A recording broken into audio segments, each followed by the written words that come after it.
falida? Não é bem isso. A saúde vai mal, mas quem está falida é a Previdência. E pelo menos há 10 anos. E por quê? Roubaram muito? Sem dúvida, houve muita fraude, mas o problema central não é esse. Ela ia à falência de qualquer jeito. E por quê? Veja, quando Getúlio criou os primeiros IAPs, a estrutura já era a mesma do sistema previdenciário de hoje, uma estrutura seguro-saúde. Como assim? Os trabalhadores e as empresas pagam a contribuição e isso forma o caixa. Desse caixa saem as aposentadorias e pensões e o dinheiro para pagar a assistência médica daqueles que pagaram a contribuição, e só deles. E daí? Daí que enquanto a economia cresce, tudo bem. Há sempre novos contribuintes entrando no sistema. Mas em períodos de crise, e faz mais de 10 anos que o país está em crise, a economia não cresce e vai haver um número muito maior de pessoas se aposentando ou precisando de assistência médica do que aquelas que entram no sistema. Isto é, mais dinheiro saindo do que entrando. Então não tem saída? Não, porque é ainda pior do que isso.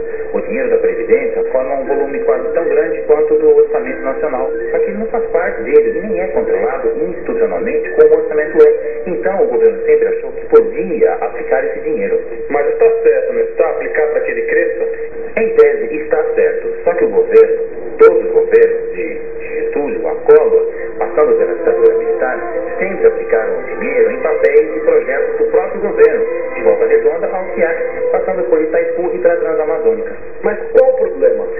O problema é que a maior parte dos investimentos do governo é deficitária. A quase totalidade desse dinheiro nunca voltou para a Previdência. E o investimento nas empresas do governo é deficitário porque ele subsidia, através de preços e tarifas públicas, a indústria. Mas ainda é pior que isso. Como? O que pode ser pior? Quando o INPS foi criado em 1966, ele deu financiamento a fundo perdido para os empresários que pretendiam construir hospitais. Depois, o INPS mandou clientes para esses hospitais, seus segurados, e pagou as contas. Isto é, a Previdência financiou e sustentou esses hospitais durante 20 anos. Quando os donos de hospitais se consideraram capitalizados, começaram a se descredenciar do INPS, que é o que está acontecendo agora. Então você percebe, ao mesmo tempo em que o dinheiro da Previdência não dá mais para cobrir os gastos com assistência médica, o número de leitos dos hospitais, que foram financiados pela Previdência, diminui. É claro que assim a população fica sem assistência. Mas isso é um escândalo. Vamos ver se há alguma solução para esse escândalo após os nossos comerciais.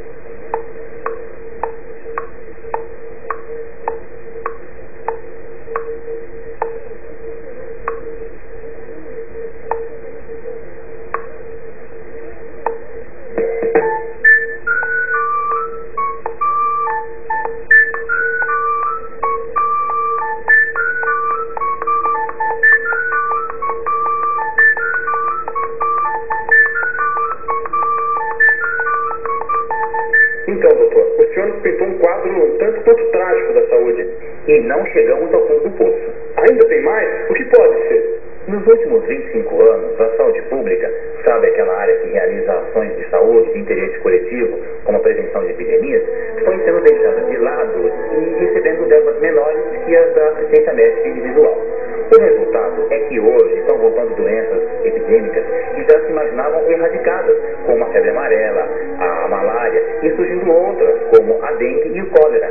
E estão aparecendo doenças novas, como a AIDS, que vão encontrar a saúde pública numa situação de abandono. Alguma coisa está sendo feita para resolver esse problema nos últimos 10 anos? Bom, o governo tem feito diversas tentativas de remendar a Previdência. São mesmo remendos porque não alteram a estrutura do sistema. Além disso, o que é importante no período é que trabalhadores da saúde, através dos movimentos de saúde, têm feito propostas concretas para mudar o sistema. E tem saído alguma coisa de concreto dessas propostas? Olha, embora nada tenha mudado estruturalmente, muitas das iniciativas do governo ocorreram em cima de propostas do movimento, ou como resposta à pressão do movimento. Por exemplo, na década de 80, surgiram vários projetos, como o Prévio Saúde, que pretendia estender a cobertura dos serviços para toda a população, com ênfase nos serviços básicos de saúde. Depois, apareceu o Conselho Nacional de Administração da Saúde Previdenciária, o CONAP, que elaborou um plano retomando as ideias do Prévio Saúde, como a descentralização e a utilização prioritária dos serviços públicos para atender a clientela. A partir desse plano, surgiu o Programa de Ações Integradas de Saúde, o AIS, que pretendia integrar os serviços que atendiam a população de uma região. Esses planos todos eram parecidos? havia uma ideia de integração da saúde pública com a assistência médica individual.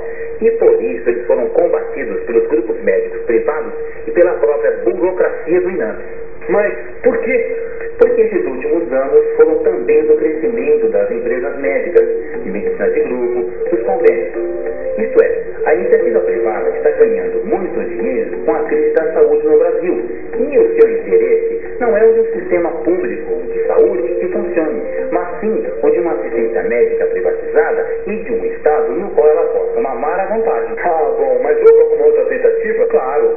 Em 77 foi assinado um novo convênio para a implantação do SUS, que aprofundava a política da AIDS. Mas também não deu certo, porque houve concentração de poderes nas mãos dos governos estaduais e não houve controle sobre os serviços contratados na iniciativa privada. Mas então o senhor não vê saída? Claro que eu vejo, mas é ainda uma longa luta. Olha, as conferências nacionais de saúde existem por lei desde 1941, mas foi só em 1986 que os trabalhadores da saúde e os representantes dos movimentos populares puderam participar. Depois da 8ª Conferência Nacional da Saúde, conseguimos, junto com os movimentos de saúde e através de caravanas, mobilizações e abaixo-assinados, que fosse aprovada a reforma sanitária e que a Constituição de 1988 instituísse o Sistema Único de Saúde, o SUS. O SUS afirma que a saúde é um direito do cidadão e que o Estado tem o dever de assegurá-la. Isso significa que todo mundo tem direito à assistência médica gratuita, garantida pelo Estado, e que a medicina privada pode participar apenas de forma complementar ao sistema. Isso já está funcionando? Não, porque as resistências são muito grandes.